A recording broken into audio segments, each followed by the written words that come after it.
it's also special because I'm a medical doctor, and all the issues of doing clinical trials and finding information about trials that happened but never were published, that's something that's personally very interesting to me. So I look forward to this keynote. And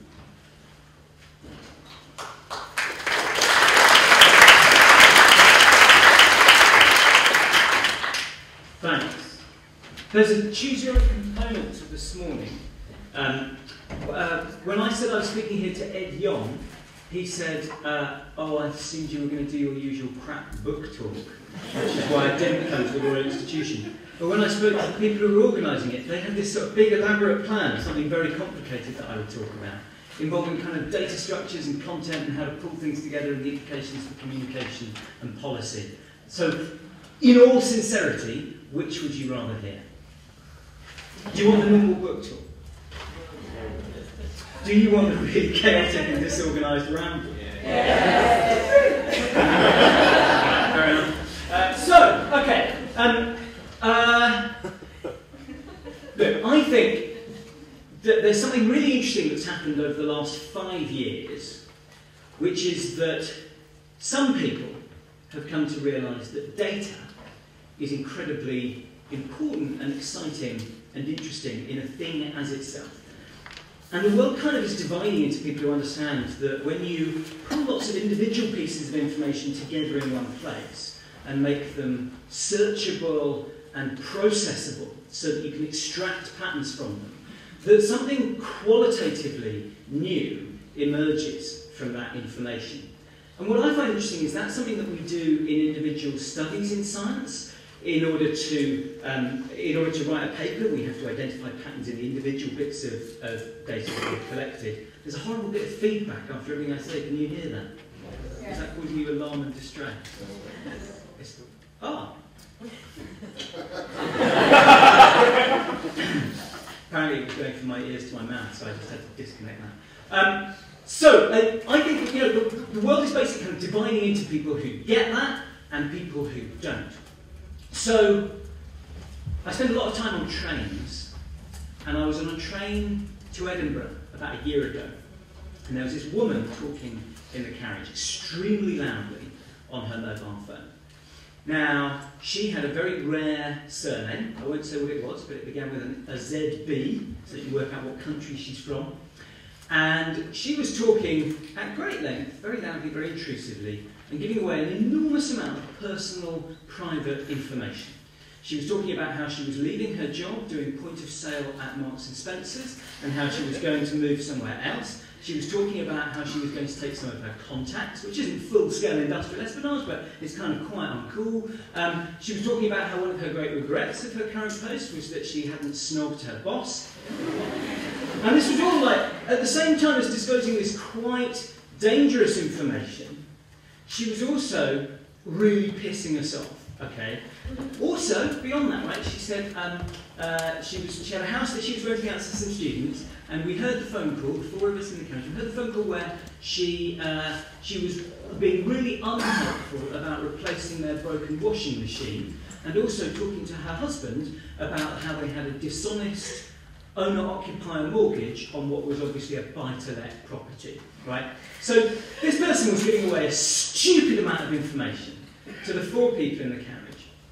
And it's very clear that her sense of personal privacy was predicated entirely on a model of relevance. It didn't matter to anyone in that room or that train carriage what she was saying. It was, the odds were 60 million divided by 4 to 1, that any of those people would be like the one person who'd care enough to put all of that information together. But we were all on the free Wi-Fi. We all had laptops open in front of us, and we were all connected to the internet, this extraordinary machine for gathering data, for making it indexed, processable, searchable, for putting the right person in touch with the right information at the right time. And if any one of us had chosen to tweet it, blog it, post it in any way at all, then she would be fucked. And that, I think, is really, really interesting, because it shows not the power of information, but the power of data structures, the power of things being searchable, processable, the power of lots of things being put together. And we can see that in all the different sort of fields in which the various people in this room work. I work in hospitals, and I can tell you that in the old days, if you wanted to find out about somebody's medical history as a kind of as a private detective or something, you could probably make friends with somebody, but you'd have to make friends with a lot of people. You'd have to make friends with the one person in their GP surgery who could go through the notes and find the relevant information for you. Now, when we put records all together in one place, when you have 58 million people's health records all in one place, you suddenly create this new thing, this database, where, and I don't think people fully understand this in some corners of government even, where the full value of every possible malevolent use of that database is available to everybody who has access to it. So when you put everything in one place, when you make it searchable and processable, you create something very dangerous. In fact, so it turns out, this is a line from, from my friend Corey Doctorow. It turns out you can buy uranium on Amazon. And I've tried this, but they won't send it to England. It's really annoying. And what you get, right, you can't, it's not dangerous, it's not toxic.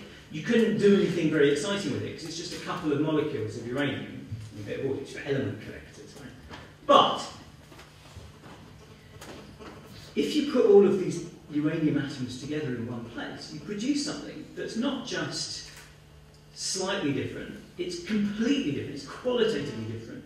It's extremely dangerous. When it leaks, it can't be unleaked, but it's also extremely powerful. There are huge numbers of things that you can do with it. And you can see that again with things like the Open Mapping Project. So I'm sure many of you will know, even today you can't get a postcode to a street address lookup. And most of the maps that are publicly available are owned by somebody. The Ordnance Survey maps are kind of paid for by the government, but owned privately, so they can't be reused. There's all of this fiddling and fuss. So the Open Mapping people decided that they wanted to make their own map. Do you know the story?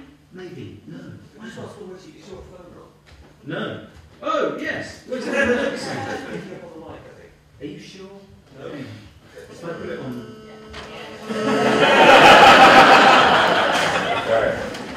I believe you now. I wasn't going to say you. Noise in Right. Okay, so the Open Mapping people, they wanted to make a map that anyone could use. So what they did was, they said, okay, how can we get a map of the whole country? And what they did was, they got everybody who had a GPS device, and GPS devices track your activity, and they record a kind of snail trail of everywhere you've been. And if you record just your snail trail, you get this really nice map that goes, oh look, each morning I stop at Tower Bridge, and then I cycle to Camberwell, and then I go back again, and sometimes I go drinking in town, and then I go back again, and you see your little snail trail. But if you get the snail trail of tens of thousands of people, and overlay them all on one giant map, what you get is a map of every street in the United Kingdom. And you can see the really big roads, because they're the ones that lots of people go down, and you can see the really tiny fiddly ones, because they're the ones that only a few people go down. You can also identify the tricks that Ordnance Survey put in. You know what Ordnance Survey do to stop people copying their maps? Is they make up fake alleyways and cul-de-sacs. And if you do a map and it's got their fake side street on it, then they know that they can sue you for huge amounts of money, because you've just stolen their intellectual property. So, the Open Mapping Project, they overlay everybody's snail trail. And it's another fantastic example of, you take lots and lots of disparate pieces of information, and you produce something that is qualitatively new, amazingly powerful, amazingly useful, and I think kind of amazingly interesting, but also slightly sinister. So I have a friend, I probably shouldn't be telling you this, because it's not, I'm not sure how public domain it is. We're only live streaming it around the world. Okay. Actually, no, I'm not going to tell you. I did ask about the live streaming before. So, okay. So you put lots of information in one place, you get something that's interesting and useful and new. But it becomes more powerful the more structure you impose upon it.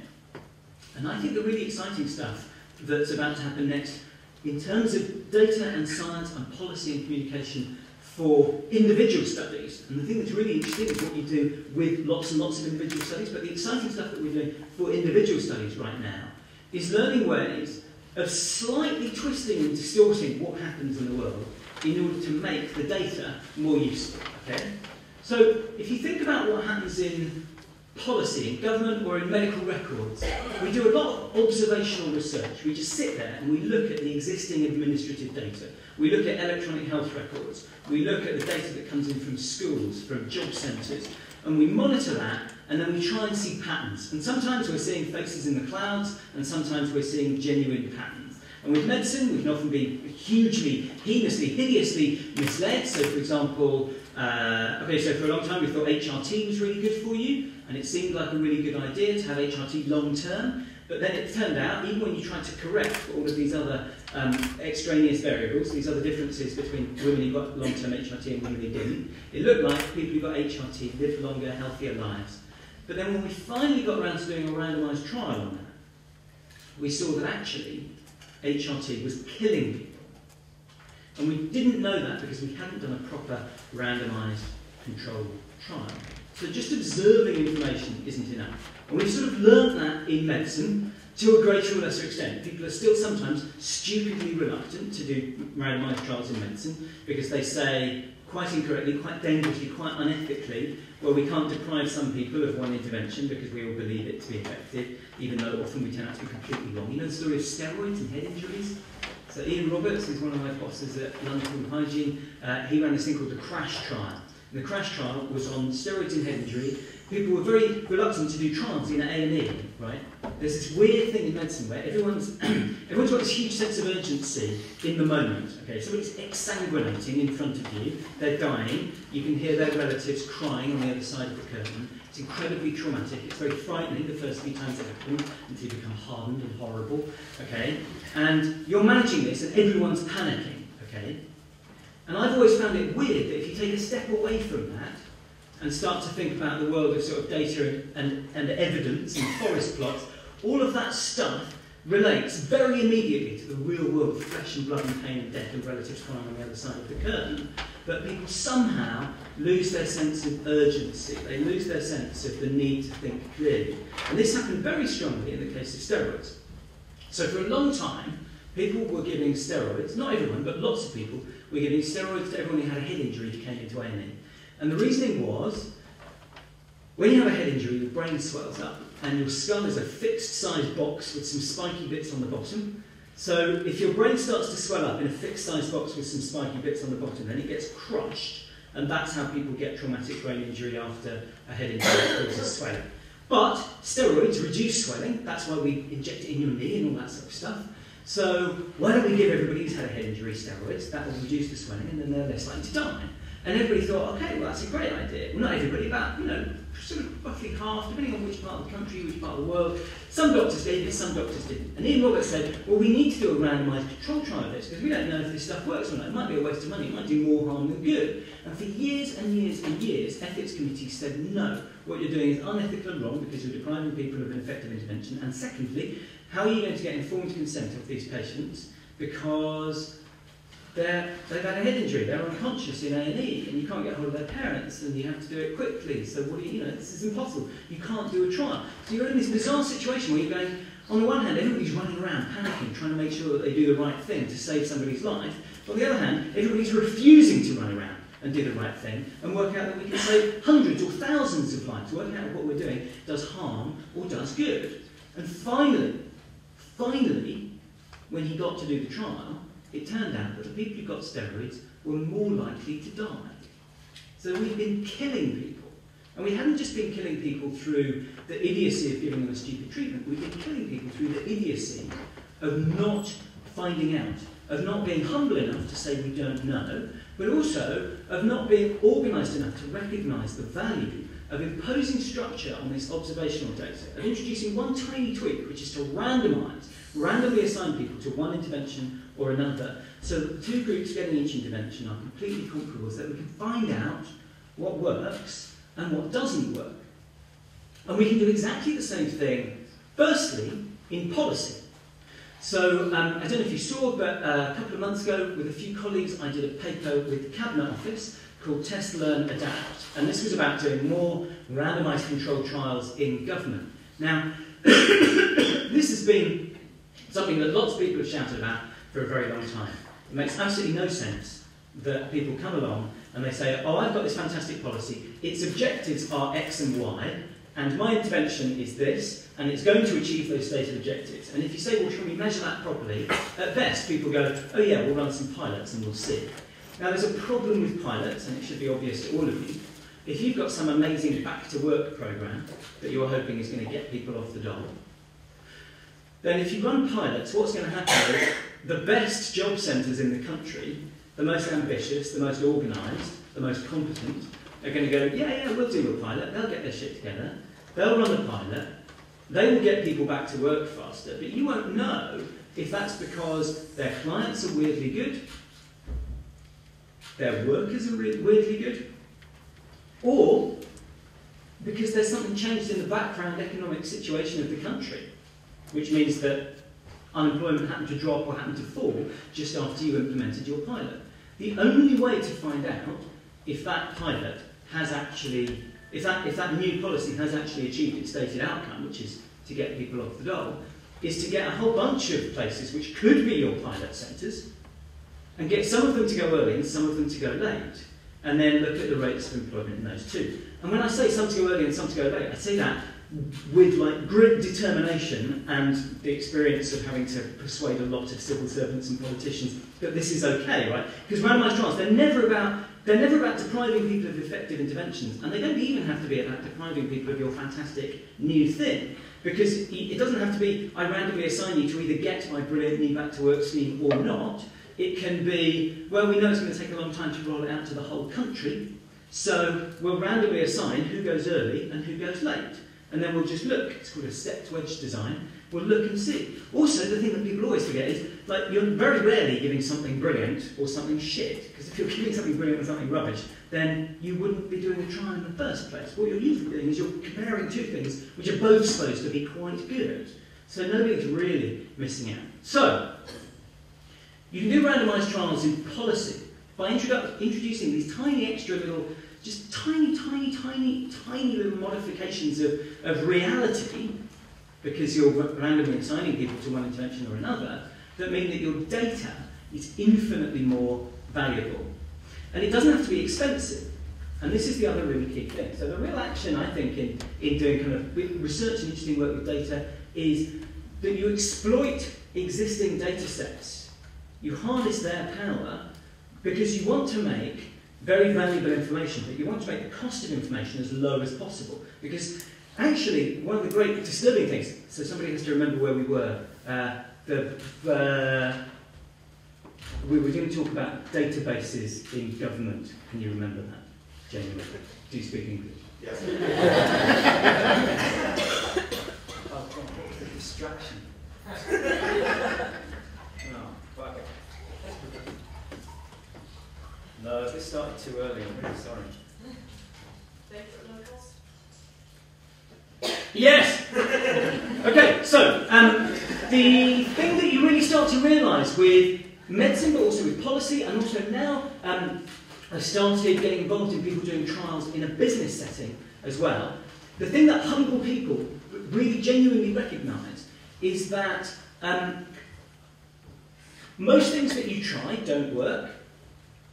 In life generally, most things that you try in medicine don't work. Your chances of dying as a middle-aged man, some of you will be reassured to hear, have roughly halved over the last 3 or 4 decades, but that's not because of any single amazing epoch-making breakthrough. It's because of the gradual accumulation of a whole vast number of very tiny modifications in the risks and benefits of different interventions and our understanding of them and our implementation of them. Right? This is the opposite of death by 1,000 cuts, right? This is being saved by 1,000 lovely feathery strokes. And because of that, we shouldn't feel depressed about the fact that each intervention only has a very modest effect of having any benefit at all, and where it does have any benefit, it has a benefit of 1 or 2% on our main outcome. We shouldn't feel depressed about that because we know that overall mortality is roughly half for middle-aged men, and you can see similar patterns elsewhere.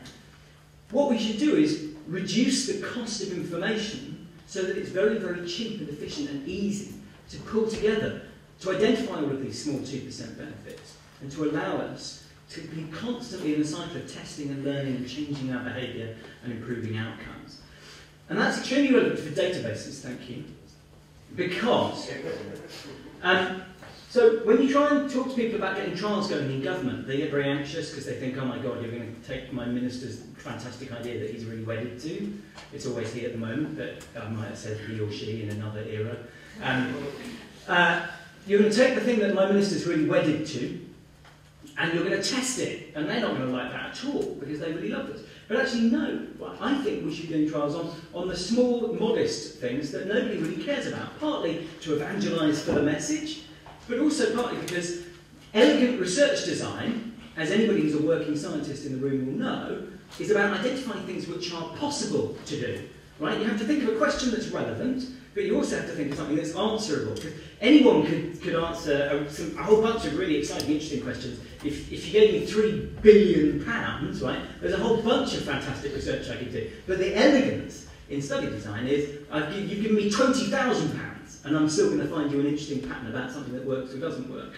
You can do this in government. So one of the first trials that was done by the team that I did this paper with was looking at whether different kinds of reminder letter get people to send their tax returns in on time. So the intervention costs literally nothing because everyone's getting the letter, you're just changing what's on the letter. So all you're doing there is a very tiny bit of extra effort to impose a bit of change on reality. And the outcome data is completely free because it's existing administrative data, right? On what date does this person's form arrive is already there. So the follow-up data is completely free. And so you can run this trial, but actually it turns out that different letters do get different speeds of feedback. You can run that trial for basically no money, and you find out a really important thing that helps for resource planning and capacity in HMRC. And that's a fantastic and amazing thing to do, and permanent secretaries are really pleased, and it's really cheap, and it's easy because it uses administrative data. Now, actually there are huge opportunities to do this in medicine as well. So there's this funny game where you can keep running back and forth between the two domains. So you run from medicine to government and you go, oh, we've got this fantastic thing called randomised trials, they're really great. And then, when you've got some people doing trials in like routine administrative data in government, you can run back to medicine and go, why aren't we doing trials in routinely collected administrative data? Because look, it's really easy. They're doing it in government. And that's another project that we're doing at the moment as part of GPRD, now called CPRD, which is Routinely Collected Electronic Health Record Data, owned by the MHRA. And the idea here is to do randomised trials as seamlessly and unobtrusively as possible, using routinely collected electronic health record data as outcome data, so that you can just impose a tiny bit of structure on the data at the beginning by randomising, and then you get this incredibly rich resource of outcomes later on. So the pilot study is statins. All of the statins that are on the market at the moment have been compared against nothing, and they've been shown to reduce deaths and heart attacks. They've all been compared against each other, and they've been shown to be equally good at reducing cholesterol. But they haven't been compared against each other to see which is best at preventing deaths and preventing heart attacks. Now, cholesterol is a surrogate marker. Death and heart attack is what people really care about. Well, I don't know, actually. Does anybody here care what their numbers are on a blood form? No, right? You care about death and suffering and pain and bereavement, okay? So, it really matters which of the cholesterol-lowering drugs is the best at preventing death. Now, there's a real problem in medicine, which is people take a really long time to die. It's very inconvenient of you all, but that's the reality that we have to work with. And drugs are only on patent for like 10 years after they come to market, usually. People often don't even have time, let alone the incentive, to do these kinds of comparisons on real-world outcomes if the outcomes take a really long time to develop. So somebody else has to come along and do it. Also, surrogate outcomes can often be very misleading. So, for example, the All-Hat trial, which cost $120 million, remember that figure. The All-Hat trial, which cost $120 million, that wasn't just for you, that's everyone has to remember that figure. All-Hat trial, $120 million, comparing a bunch of heart drugs, 2 blood pressure drugs, which were equally good at lowering blood pressure, it turned out were completely different in their ability to prevent death. In fact, the old cheap one was much, much better. It was so much better that the trial was stopped early. Okay? And with statins, because so many people take statins, and heart attack is such a common cause of death, we're talking about tens of millions of people around the world, if not hundreds, that if there was even only a 1 or 2% difference between the two best statins and how good they are at preventing death, you'd really, really, really want to know about that. That's really important information. So, what we're aiming to do in this pilot study, and I'm a bit player in this huge, fantastic project, which is incredibly cheap, $120 million we mentioned, 500 grand to set this project up, right? The aim is randomly assign people to atorvastatin or simvastatin when they go to their GP. So when your GP says, oh, I'm going to put you on a statin, instead of just being able to prescribe the statin on the computer, basically a big extra screen comes up and goes, wait, we don't know which of these two statins is the best. Press this big red button here to randomise your patient, and they'll either get atorvastatin or simvastatin. We'll collect all the follow-up data from routinely collected electronic health record data, because the reason why doctors generally don't like to participate in trials is because they correctly identify that it will be a massive ball ache for them, or ovary ache, more likely, because there are more women than men in medicine. So people don't participate in trials as doctors because of the admin hangover, right? And patients don't participate because they know that it will involve extra hassle, but also because they're a bit reluctant because they don't quite believe that you don't know. So actually here, there's an amazing sort of patient education and character of medicine tweak that has to happen, which is doctors being more humble and going, well, we actually honestly don't know which of atorvastatin and simvastatin is the best. But we know that they're both good, we just don't know which is the best. And then if you can randomly assign one patient to one and one patient to the other, and follow them up, you get free information from GPRD that tells you when they've had a heart attack, what their cholesterol is, not because you call them in at great expense as part of your trial, but just routinely accumulating in the data. Do they die? Do they go into hospital? Do they have a stroke? And all of this information flutters out and continues to flutter out, not just for 5 years or 10 years or 20 years, but for the whole of the rest of their lives, for the whole of the rest of the life of everybody in this room. And actually, if we can impose, when I say impose, I mean offer, right? But if we can impose this structure and offer this opportunity to everybody at any stage in healthcare, at every time that you see a doctor, where they are uncertain, genuinely uncertain, because the evidence doesn't exist to choose between two equally good, equally effective interventions. If at every opportunity where there was uncertainty, people could be randomly assigned to one or the other, and then their outcomes followed up through routinely collected administrative health data, we would turn the whole of the NHS into this amazing testing and learning machine that would very, very efficiently identify these incredibly modest 1 or 2% shavings of benefit between different interventions for every disease you could possibly think of. And I think that that is an amazingly powerful opportunity and a conversation that really urgently needs to happen with the general public, right? Because this is life and death. This is as urgent to me as standing in A&E with someone bleeding to death, with their mother on the other side of the curtain, crying and wailing, and God, I can't tell you how horrible that is, okay? And just because it's a few years before that happens, and just because it's data and a forest plot and a confidence interval rather than blood on your feet, that doesn't mean that we should have any less sense of urgency about getting that kind of stuff done. But I have one more thing I wanted to say. Okay, so that's getting individual studies done. And there is something amazingly powerful, I think, about what you can do when you impose structure on data to work out how you can make it more powerful without doing harm, how to extract more meaning, and from that meaning, improve lives. You can save lives, you can save money, you can get people back to work, you can improve educational outcomes. But after each individual study is done, something else very similar can be done with whole studies. And I think this is the real future, not just for academia, but also for, if you like, kind of science communication, really.